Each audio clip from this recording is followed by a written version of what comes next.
हमारा मुल्क हमारे लिए सबसे पहले, हमें किसी सीमा पे विश्वास नहीं। चोर तो कहते ये मैं अच्छा, उसको नेशनलिटी ना दी जाए, उसको नागरिकता ना दी जाए।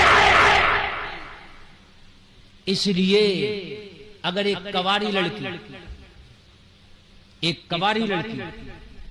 अगर आती इस तरह से, वो भी गलत था, लेकिन किसी हद तक मान लिया जाता चलो वो आ गई। लेकिन जो उस शोहर से गद्दारी कर दी जिससे 4 बच्चे पैदा हुए, अगर वो शोहर गलत था तो 4 बच्चे पैदा ना होते। बात समझने की है। वो शोहर गलत था तो शराबे पी रहा होता, वो सऊदीया में कमाने न गया होता। वो सही था तभी तो अपने बीवी बच्चों का ख्याल करके 4 पैसे कमाने के लिए गया। और तू अपना मकान बेच के यहां आ गई। कल को क्या पता तू क्या बेच